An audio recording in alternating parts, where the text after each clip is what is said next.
यही चिदानंत स्वरूपा भगवती में ही ह्रीं जगत की भ्रांति होती है।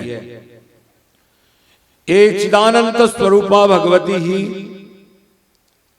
जगत की भ्रांति, ये मां में ही सब जगत भ्रांति रूप में या देवी सर्वभूतेषु भ्रांति रूपेण संस्थिता, भ्रांति रूप में ही परिभाषित होती है। ये देवी दो प्रकार की हैं, निर्गुणा और सगुणा। इनका दो भेद है। जो हम लोग, आप लोग जितने हैं, मां को कैसे जानते हैं? त्रिशूल पकड़ी है, कमल फूल पकड़ी, ऐसे जानते हैं ना। तो हम लोग जैसे रागी जन के लिए, संसारिक के लिए ये सगुणा है, गुण सहित है। लाल कलर, येलो कलर कपड़ा पहनी है, सगुणा है। और बीतरागियों के लिए, हमारे जैसियों के लिए ये निर्गुणा है। दो प्रकार के भेद आया, एक सगुणा और एक निर्गुणा। दोनों सेव्या हैं, दोनों को सेवा करने लायक है। इसलिए शास्त्र कहता है निर्गुणा सगुणाम चेति द्विधा प्रोक्ता मनुष्य भी, सगुणा रागी भी सेव्या निर्गुणा तू बीतरागी भी। सगुणा किसके लिए है? जो रागी है। और निर्गुणा किसके लिए है? जो बीतरागी है। अब एक पुराण आता है जिसका नाम है ब्रह्मांड पुराण। क्या पुराण? ब्रह्मांड पुराण के लिए ललिता उपाख्यान में कहा गया है, चिदेका स्वरूपिणी चित्त ही तप पदवी के लक्ष्यार्थम। ये चिदकार स्वरूपिणी चित्त ही तत्पदवी के लिए लक्ष्यार्थ रूपा है। जैसे बता दिया था आगे से, अग्नि में होम करने पर या अग्नि शक्ति में होम समझा जाता है।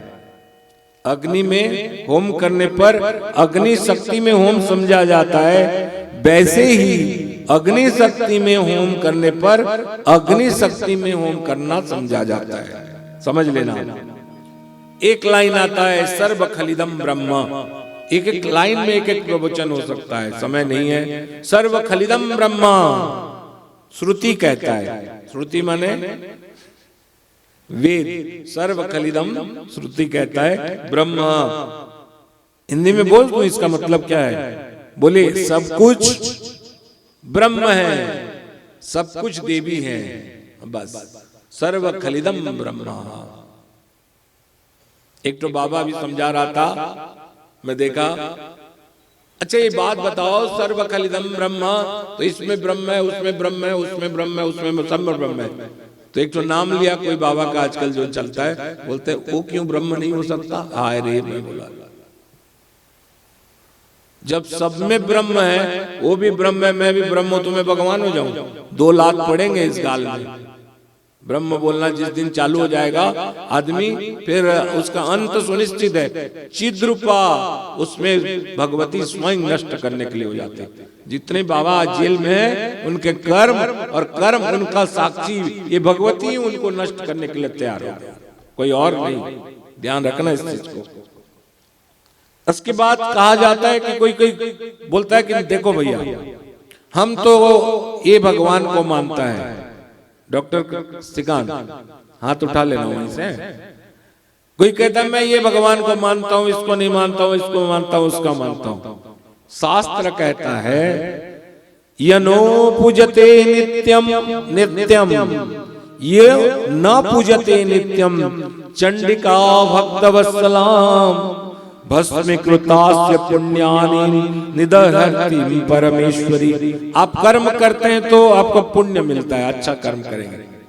शास्त्र कहता है यो न पूजते, जो देवी का पूजन नहीं करता, यो न पूजते नित्यम चंडिका भक्तवत्सलाम, जो भगवती जगदम्बा का पूजन नहीं करता, भस्मीकृतास्य पुण्यानि, उसके सारे पुण्य कर्म को देवी भस्म कर देते हैं।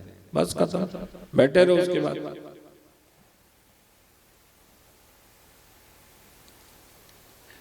यही सब देख के जब समझा सारा जब ज्ञान हुआ, सारा बाबाओं को देखा, सारा तत्व को देखा, सारी शास्त्रों को देखा, सारी ज्ञान को सुना, सारे आदमी को वाणियों को सुना, तब मुझे लगा यो न पूजते देवी चंडिका वक्तवत्सलाम भस्मीकृतास्य पुण्यानि निबहति परमेश्वरी।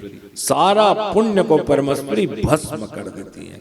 बस अब क्या करेंगे, कुछ नहीं कर पाए। तो कोई बोलेगा हम तो मानते नहीं है, तब भी अच्छे हैं।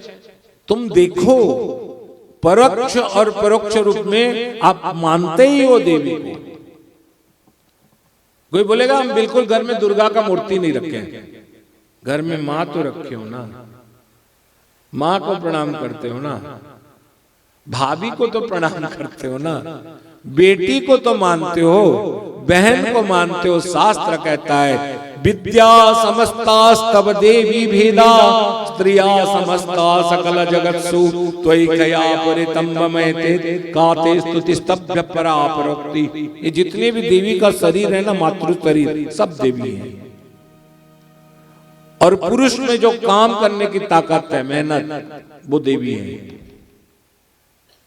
अब नहीं मानोगे? योना पूजते दित्यम चंडिकां भक्तवत्सलां भस्मीकृतास्य पुण्यानि निदहति परमेश्वरी। सर्वचैतन्य रूपां तमाध्या विद्यां च धीमहि बुद्धिं या च प्रचोदयात्। सबके अंदर में देखिए, जब इधर से आदमी गया, पीछे से क्यों नहीं गया अनिल पंडित? उधर भी जा सकते थे, यहाँ क्यों चले गए रास्ता बना के? बुद्धि कहता है इधर से चले जाओ। बस सर्व चैतन्य रूपा तमाद्याम विद्याम च धीमहि बुद्धि या च प्रचोदयात्। जो बुद्धि है वो शक्ति है, वो देवी है। देखो रुद्रहीनम विष्णुहीनम न वदन्ति जना।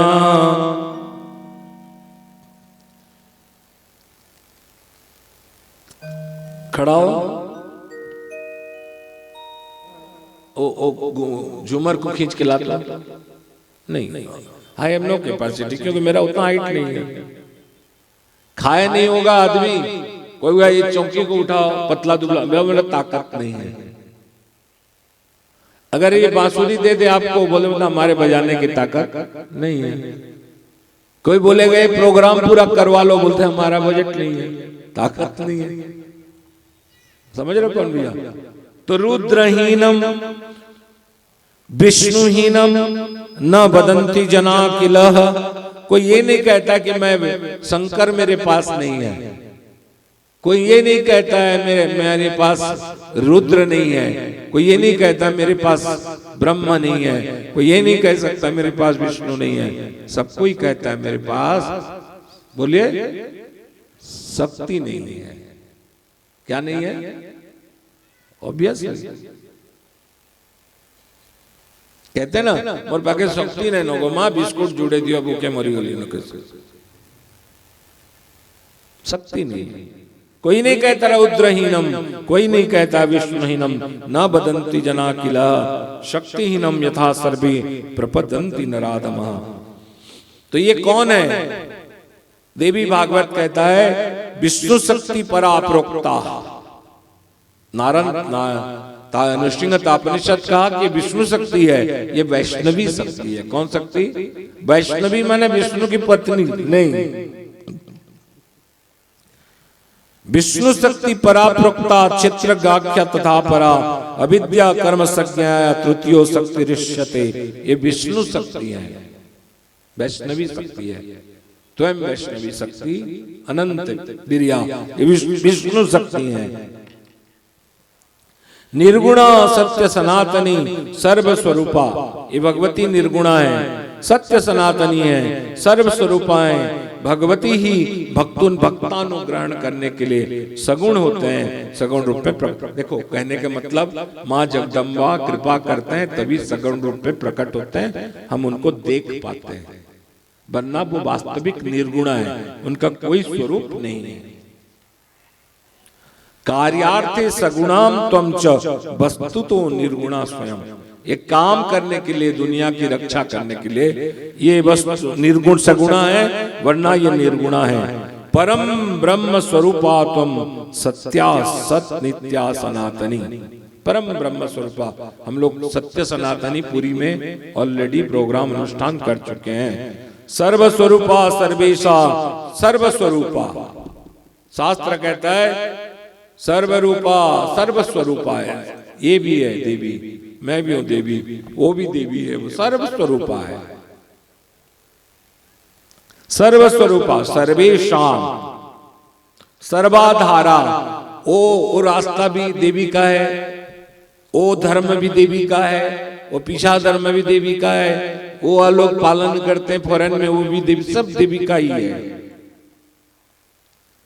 सर्वाधारा परात्परा सर्व बीज स्वरूपा।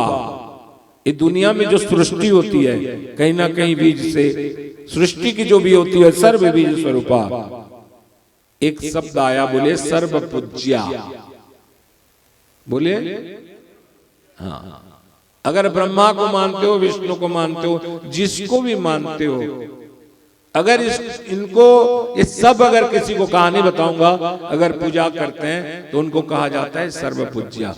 क्या कहा जाता है? सर्व पूज्या। सब कोई इनको पूजा करता है।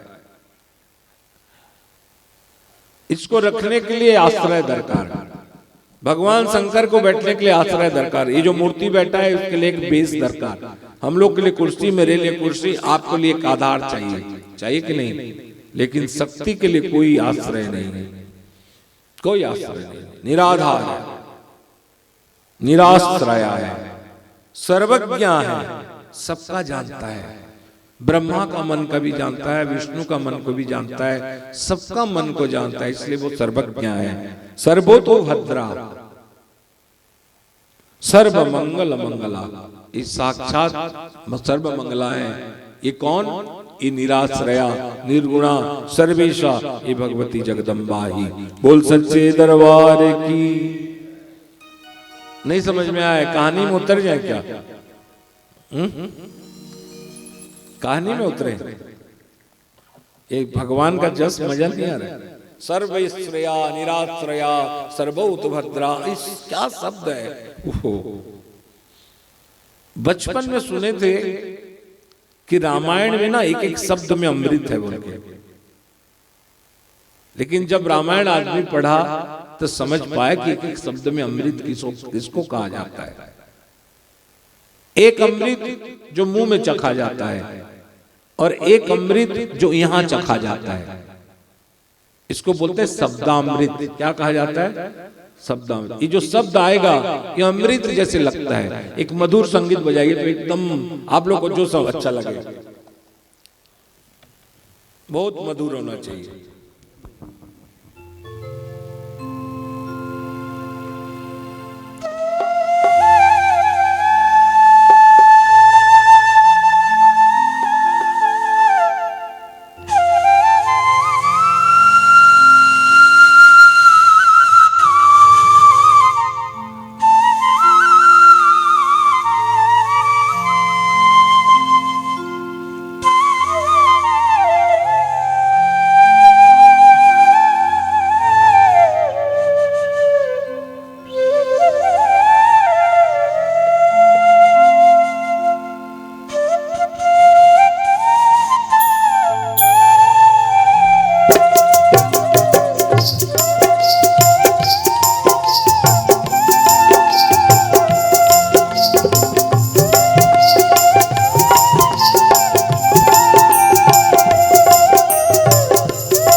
इनके लिए बढ़िया हो जाए मधुर, जय माता दी ग्रुप में बढ़िया मधुर संगीत परिवेशन करने के लिए।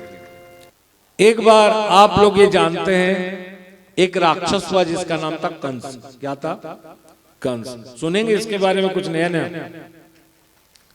तो एक कंस जो था, देखो कहानी में ना ट्विस्ट आएंगे, ये मत समझना कि वही कहानी चलेगा। ये जो कंस महाराज थे, सुने ही दिया था कि देवकी का अष्टम गर्भ इसको मारने वाला है। कौन बताया था? कोई सेब, कोई साइज, कोई नहीं। तो देवकी का अष्टम गर्भ इसको मारने वाला था बोल के सुनाई दिया था। पहला पुत्र आता है तो कंस को वसुदेव जाके दे देते हैं, ले जाओ। तो बोलता है ले जाओ वसुदेव, तुम्हारे न्याय प्रियता में मैं संतुष्ट, ले जाओ, नहीं मारूंगा, क्योंकि बताया गया कि अष्टम गर्भ जो है वो मुझे मारेगा। तो बाहर में नारद जी मिलते हैं, नारायण नारायण करते हुए। कंस जी अभी अभी वसुदेव आए थे ना, हाँ उनका बच्चा हुआ है, हाँ मैं वही सुन के आया था, आप वापस कर दिए। तो उन्होंने कहा हाँ हाँ सुना है, मेरा भांजा है, अष्टम गर्भ मारेगा बोला, तो ये तो पहले ही गर्भ है निर्बल। तो बोले देखो, बोला कौन? उसका कोई भरोसा नहीं। एक कमल फूल लिए, बोले 1 2 3 4 5 6 7 8, कभी 2 नंबर 8 हो जाता है। 1 2 3 4 5 6 7 8, कभी 5वां 8 हो जाएगा। ऐसे घुमा लोगे तो कभी 1 नंबर भी 8 हो जाएगा। कंस चकरा गया, अरे बाप। तुरंत बुलाया वसुदेव को और पुत्र को हत्या कर दिया। आप जानते हो एक एक करके देवकी का 6 पुत्र को नारद द्वारा, देखो लगता तो है पाप किया है, नारद ने किया कि ना पाप, लेकिन देखो कर्म क्या है। देवकी का 6 पुत्र नारद द्वारा उत्पन्न होते ही हत्या कर दी गई। दिखता तो गलत है, लेकिन आखिर क्यों गलत है देखिए, सुनिए। जैसे गंगा अपने पुत्र को बहा दी थी, वैसे देवकी का 6 पुत्र को क्यों हत्या हुआ? नारद देव कार्य के साधन में सदा संलग्न रहते हैं, भगवान के कार्य में। ये जो मरण हुआ देवताओं का 6, कृष्ण का भाई कोई छोटा मोटा तो होगा नहीं, कोई देवता ही होगा। ये 6 देवता जो मरे, इनको नाम है बोलो सड़गर्भ। सड़गर्भ, ये सड़गर्भ नामक देवता हैं, ये जो कृष्ण के 6 भाई का हत्या हुआ। 7वां बलराम, 8वां श्री कृष्ण। ये लोग श्रापित थे। अभी जो मनवंतर चल रहा है, इस मनवंतर की कहानी नहीं है। एक मनवंतर हुआ स्वयंभू, एक ऋषि हुए जिसका नाम था मरीचि, जो ब्रह्मा के मन से पैदा हुए थे, उनका नाम है मरीचि। मरीचि के महान बलशाली पुत्र, मरीचि का पुत्र, जिसकी पत्नी का नाम था उर्णा, बोले उर्णा। ये उर्णा नामक पत्नी के गर्भ से प्रकट हुए थे। ये लोग धर्म शास्त्र का प्रकांड ज्ञानी थे, प्रकांड ज्ञानी। कौन? मरीचि, ब्रह्मा का पुत्र मरीचि, मरीचि का पुत्र, उसके वाइफ का नाम है उर्णा, उर्णा के गर्भ से पैदा हुए थे, यानी ब्रह्मा का पपुत्र हुए। सड़गर्भ। ये लोग ब्रह्मा कुछ करते होंगे, 6 मुंडी देखकर ब्रह्मा के कार्य को ये सड़गर्भ नामक देवता हंस दिए। तो ब्रह्मा जी ने तुरंत श्राप दे दिया, वहां तो प्रेम है नहीं। ब्रह्मा जी ने श्राप दिया, कहा तुम लोग ब्रह्म लोक में रहने लायक नहीं हो, जाओ पृथ्वी पर ये दांत दिखाकर हंसने का चलन है, ब्रह्म लोक में नहीं है। और खीखी खीखी करके हंसते हो दिन भर, दैत्य जैसे, जाओ राक्षस हो जाओ, दैत्य बन जाओ।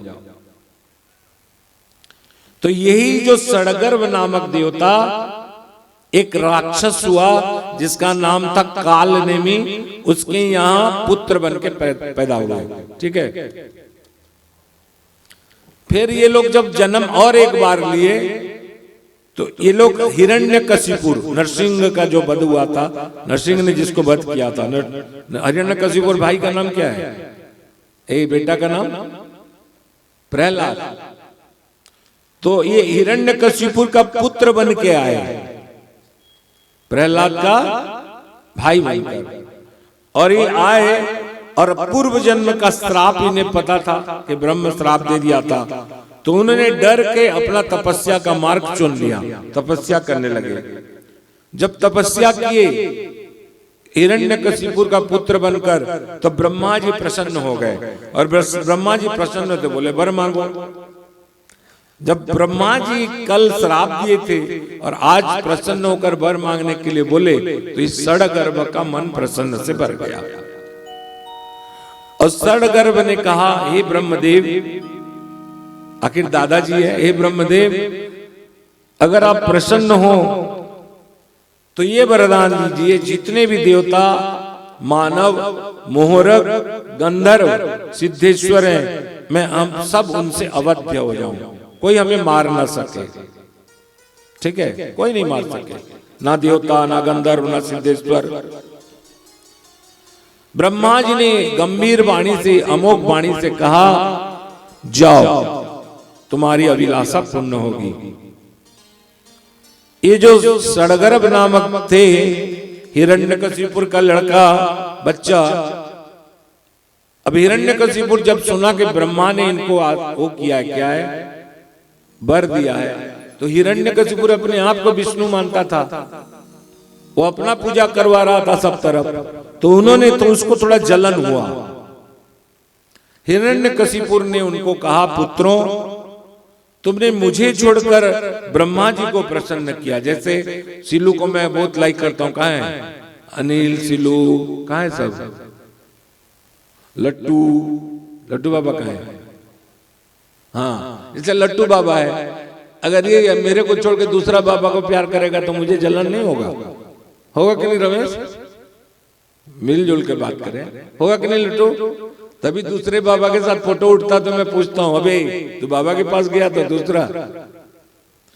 तो हिरण्यकशिपुर को देखकर, हिरण्यकशिपुर को ब्रह्मा का आशीर्वाद देखकर हिरण्यकशिपुर को जलन हुआ, मेरा बेटा ही मुझे मानते नहीं है। उन्होंने कहा, पुत्रों, मैं माला पहनता हूं विष्णु जैसे, और मैं वीर भी हूं, तुमने मुझे स्तवन नहीं किया, मेरा तप नहीं किया, मुझे प्रसन्न करने के लिए स्तुति नहीं की, तुम लोग मेरा पुत्र होकर मेरा स्नेह को ठुकरा दिया, इसलिए मैं तुमको आज से त्याग करता हूं। त्याग कर दिया हिरण्यकशिपुर, तुम पाताल चले जाओ और पाताल जाकर वहां सोए रहो, पड़े रहो। जब तुमने मुझे स्तुति नहीं की, जाओ पाताल। तो ये सड़गर्भ पाताल चले गए और वहां सोए रहे, पड़े रहे वहां।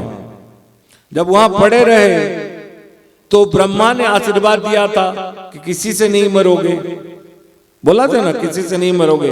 तो ये लोग बारी बारी से, वन बाय वन, हर साल देवकी के गर्भ में जन्म लिए।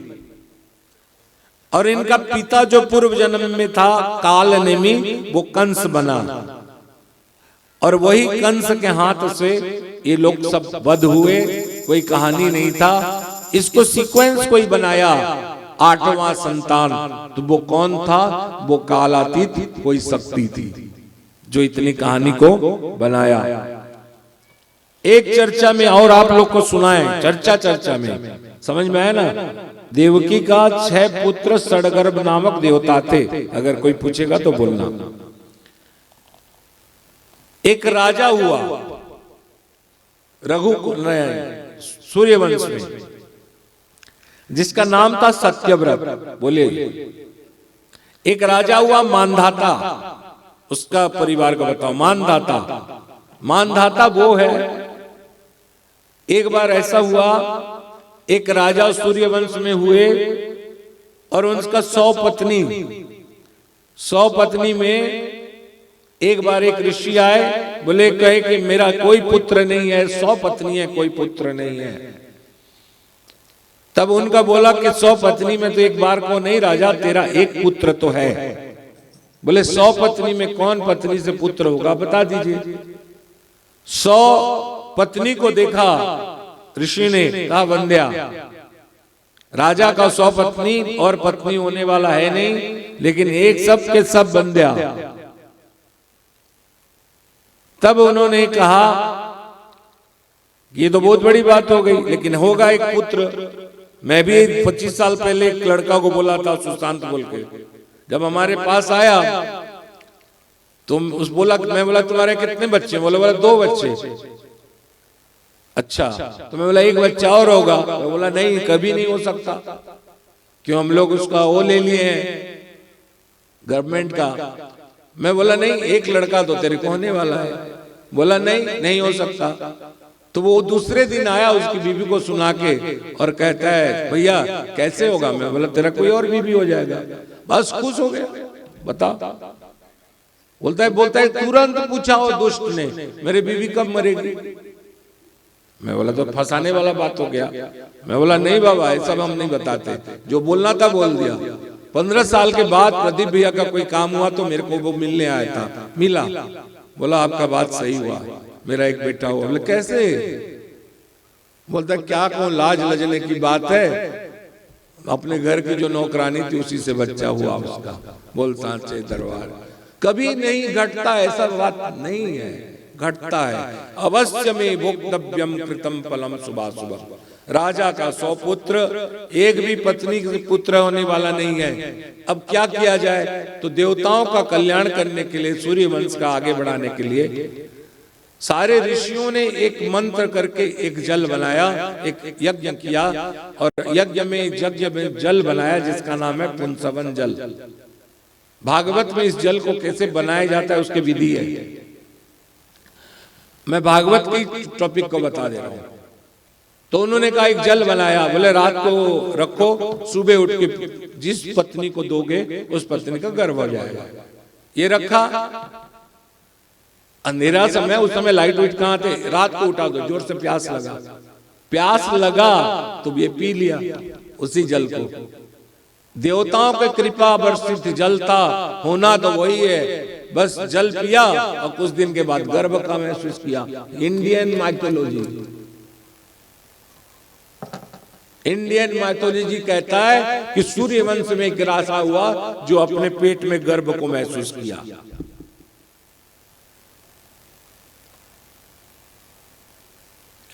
तो 1, 2 महीना, 4 महीना, 9 महीना हुए, पूर्ण जब विकसित हुआ तो भारतीय सभ्यता का ऋषि मुनियों ने उस राजा का ऑपरेशन किया और ऋषि मुनियों के कृपा से वो राजा जिंदा रहे, एक बच्चा पैदा हुआ। तो ये राजा क्या करता था, जब इंद्र के यहाँ राक्षस लोग आते थे तो ये राजा उनको हेल्प करता था। तो ये राजा और इंद्र मित्र थे। तब जब बच्चा हुआ तो सबसे बड़ा संकट हुआ, अमूल स्प्रे तो था नहीं कि इसको दूध कैसे पिलाया जाए। तो इंद्र आए उस बच्चा को देखने के लिए। इंद्र का 6 उंगली था उस समय का इंद्र का। उन्होंने क्या, शास्त्र कहता है भागवत, को धातिसी, कौन धारण करेगा इसको, कौन धारण करेगा। तो इंद्र ने कहा मान धातासी, मैं इसको धारण करूंगा। उसलिए उस बच्चा का नाम हुआ मानधाता। सुने होंगे नाम मानधाता। तो ये मानधाता वो था कि अयोध्या में बैठ के तीर मारता था ना तो रावण का दरवाजा बंद हो जाता था, इतना बड़ा पावरफुल था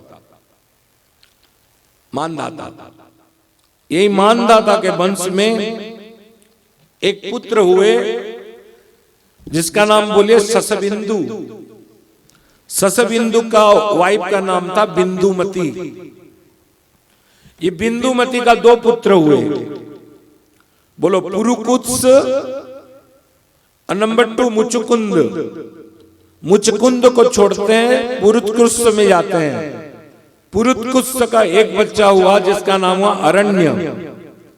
अरण्य का बच्चा हुआ बृहदस्व। बृहदस्व का पुत्र हुआ हर्वस्य। हर्यश्व का पुत्र हुआ त्रिधन्वा, त्रिधन्वा का पुत्र हुआ अरुण, और अरुण राजा का पुत्र हुआ सत्यव्रत। ये सूर्य वंश की मैं कहानी में कुछ राजाओं का नाम लिया। अब लड़का का नाम ले रहा हूं सत्यव्रत। ये सत्यव्रत जब छोटा था तो बहुत दुष्ट था। पूत का पांव पालने में जैसे बोलते हैं, बहुत दुष्ट था। ये क्या करता था, बच्चों के साथ खेलता था और ये सबको कुआं की तरफ, बावली की तरफ ले जाता था। और राजा का लड़का था तो कोई कुछ बोल पाते नहीं थे, तो इन्होंने सबके गले में, बच्चों के गले में पत्थर डालकर कुआं में डाल देता था। इतना बदमाश था। तो सब ने आके राजा को बोला, देखो या तो अपने बेटा को रखो या तो हमको रखो, प्रजा को। तो राजा ने प्रजा वत्सल होने के कारण उन्होंने कहा ठीक है, और ये जो लड़का था सत्यव्रत, इसको घर से निकाल दिया। जब निकाल दिया तो वशिष्ठ जी, वो कुलगुरु हैं, उन्होंने भी श्राप दिया। तो ये लड़का सत्यव्रत जो था, श्राप ग्रसित क्यों श्राप हुआ कि एक बार पितर पक्ष में पितरों के लिए बताया गया, पितरों के लिए लाओ, ये गया, कुछ पाया नहीं, तो वशिष्ठ का गाय को तलवार चला दिया, तलवार चला दिया, मांस ला के दिया और भक्षण करवा दिया। तो वशिष्ठ ने श्राप दिया, एक तो पिता के घर से निकाला, दूसरा वशिष्ठ ने श्राप दे दिया। श्राप ग्रसित सत्यव्रत कठिन तपस्या आरंभ कर दिया, श्राप में हुआ है। किसी मुनि पुत्र ने श्रेष्ठ मंत्र बता दिया, कोई किसी गांव में गया होगा तो किसी ने मंत्र बता दिया, ओम ऐं ह्रीं क्लीं चामुंडाय विच्चे। श्रेष्ठ नहीं बोलना चाहिए मंत्र को, लेकिन बोल दिया किसी ऋषि पुत्र ने, तो वो मंत्र को लेके जपना चालू कर दिया। तो ये जो जपा, परम कल्याण स्वरूपिणी भगवती माता जगदम्बा का जब ध्यान किया और मंत्र को जाप करने लगा, तो मंत्र जाप करते बाद हवन करने के लिए वो ब्राह्मणों के पास गया और ब्राह्मणों के पास जाके कहा कि हे देवताओं, मेरा ऋतिज होने का कृपा करें। अगर आप लोग मेरे घर आके हवन कर देंगे, मेरा ऋतिज बन जाएंगे, तो मैं सम्यक रूप में क्या हो जाऊंगा, सुखी हो जाऊंगा। ब्राह्मणों ने कहा, अनिल पंडित, कोई गुरुद्रोही हो, गोमांस भक्षणकारी हो, गाय का हत्या किया, उसके घर में जाके हवन करोगे? ऐसे सारे ब्राह्मणों ने उसके घर जाके मना कर दिया। यहां एक तो छोटा सा टॉपिक मैं सुना दूं। बंगाल के हाईकोर्ट में एक सार बनर्जी बोल के एक ठो जज हुए। इनकी कहानी बाद में, एक बार 1996 में मैं सबको बताता, ये पूजा करो, पूजा करो, पूजा करो, एक और कभी करता नहीं था किसी के घर में, बता देता था खाली कर लो बोल के किसी ब्राह्मणों से। तो एक किसी के घर में बोला कि पूजा कर लो, तो एक ब्राह्मणों से उन्होंने करवाने की कोशिश की। ब्राह्मण अब मेरा परमिशन से पाया कि वो बोले, तो वो अपने आप को शंकराचार्य समझने लगा। उसको गाड़ी चाहिए वरना जाएगा नहीं। और ये लड़का सुबह से परेशान कि दादा मैं सब पूरा दुकान से लाया हूँ सामान, मैं इतना फूल लाया हूँ, मैं इतना फल लाया हूँ, एक एक फूल चुन के लाया हूँ मैं। ब्राह्मण गाड़ी बिना जाने के लिए तैयार नहीं। तो मैं 2-3 बज गया तो मैं बोला जाओ, तो बोलता है नहीं आज स्ट्राइक है, मुझे बता दिया। बोला अच्छा। मैंने अपना गाड़ी निकाला और उसके घर पहुंचा।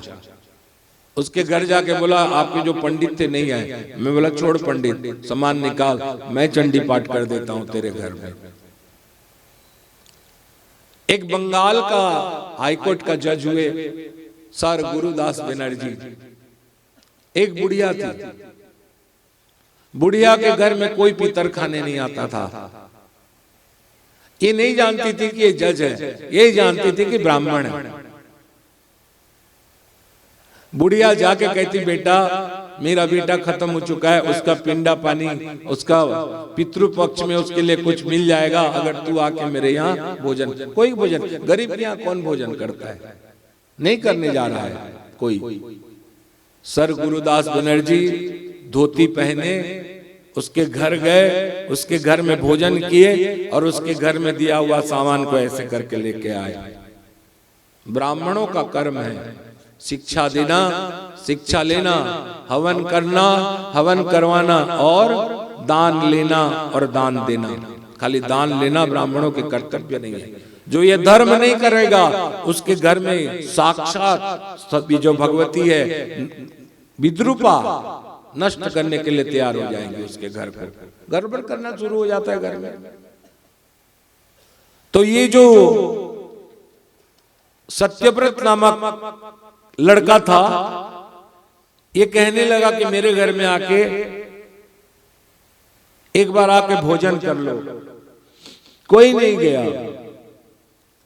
सबने कहा देखो जो गुरुद्रोही है, जो पैशाचिक है, पिशाच जैसे हो गया था, उसको वेद में अधिकार नहीं है, वो यज्ञ नहीं कर सकता, चले चलाए रास्ता। पैशाचिकता आ जाने पर संपूर्ण लोक में निंदा हो जाता है। सत्यव्रत बहुत दुखी हो गया। कौन वंश का है? सूर्य वंश का। कहता है आज मेरा जीवन धिक्कार है, मैं वन में रह के क्या करूंगा, मुझे पिता ने त्याग दिया, गुरु से श्रापग्रस्त हूं, राज्य में मेरा किंचित अधिकार है, राजकुमार है, मेरा कोई अधिकार नहीं, और मेरा वृत्ति घोर पैशाचिक हो गया है, यानी मैं मांस मार मार के खा रहा हूं। वैसी स्थिति में मैं क्या करूं? आज छोटा छोटा करके बड़ा सा एक चिता तैयार किया और भगवती जगदम्बा का स्मरण किया। चलिए एक बार भगवती जगदम्बा का स्मरण करें।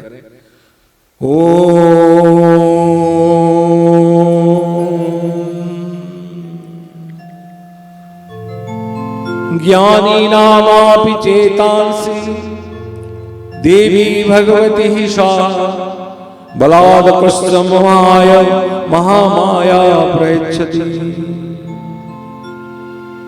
विश्वेश्वरी जगद्धात्री स्थिति संहार कारिणी निद्रां भगवती विष्णुरतुलां तेजस प्रभु त्वं स्वाहा त्वं स्वधा त्वमेव षट्कारो सुरात्मिका सुधा तमक्षरे नित्ये तिदा मात्रात्मिका स्थिता अर्धमात्रा स्थिता नित्या यानुचार्या विशेषतः त्वमेव संध्या सावित्री त्वं देवी जननी परा त्वेदधारते विश्वं त्वेदसृजयते जगत् त्वेदपाल्यते देवी तमत्सन्ते च सर्वदा विष्णुष्टु सृष्टिरूपादं तिद्रूपाज पालने तदा संगन्धिरूपान्ते जगतस्य जगन्मये महाविद्या महामाया महामेधामास्मृति महामोच भवति महादेवी महासुरी प्रकृतिस्थं च सर्वस्य गुणत्रव्यभाविनी आरात्रि महारात्रि मोरात्रिश्च दारुणा त्वं श्रीस्तमीश्वरी त्वं लिङ्गं बोधिलक्षणा लज्जा पुष्टिता तुष्टि त्वं शान्ति ज्ञान्तिरेव खड्गनि शूलिनी गोराव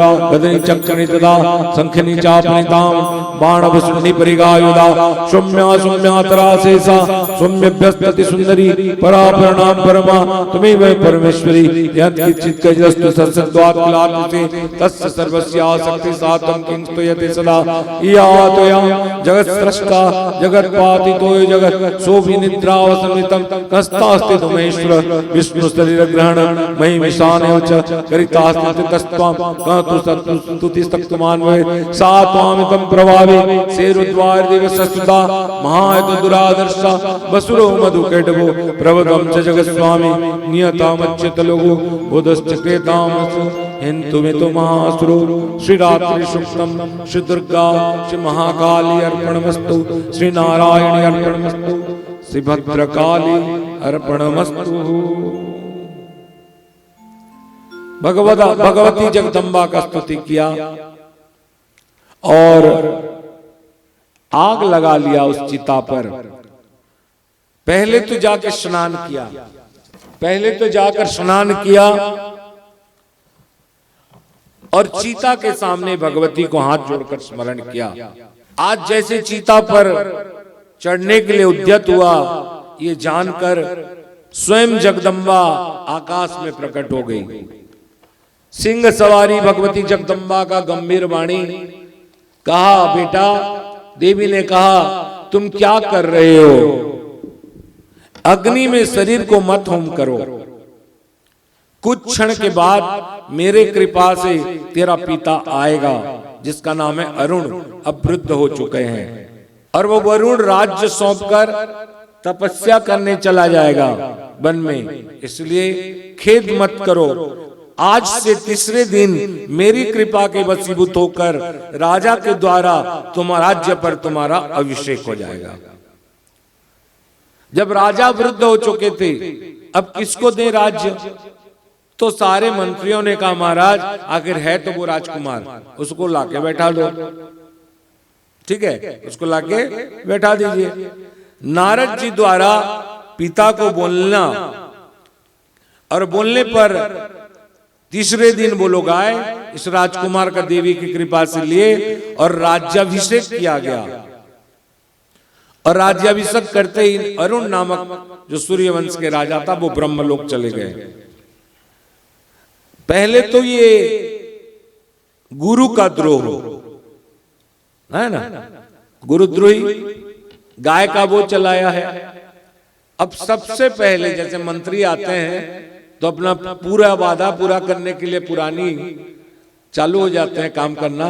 वैसे सबसे पहले पूछा, गुरु वशिष्ठ सामने आइए। वशिष्ठ ने आया, महाराज क्या आदेश है? उन्होंने कहा, मुझे ना इसी शरीर पर स्वर्ग भेजिए, इसी शरीर पर। तो वशिष्ठ ने कहा कि तुम तो मरते ना जा पाओ, इसी शरीर पे कहा जाओगे जिंदा? तो ने कहा नहीं, मुझे इसी शरीर पर भेजो। तो उन्होंने उसको श्राप दिया, जा रे, तेरा आदत सुधरता नहीं, जा तुझे कोढ़ हो जाए। क्या हो जाए? अब इतना बड़ा बड़ा मुंह, इतना बड़ा बड़ा होंठ, काला सा शरीर, सब अंग से पीप पीप भी नहीं समझते हैं, वो निकल रहा है, पॉज निकल रहा है। अब क्या करे? तो ऐसे व्यक्ति को कोई राजा भी तो नहीं बनाएगा। तो इसको क्या क्या, फिर जंगल चला गया। जंगल जब चला गया तो जंगल में रहेगा तो मक्खी आते थे, तो ऐसे ऐसे करके मक्खी को भगाता था। तो झाड़ियों में छिप के दिन भर रहता था, रात के समय वो क्या करता था, निकलता था। तो ये जो राजकुमार सत्यव्रत था, गुरु वशिष्ठ के श्राप से इसको कोढ़ हो गया था।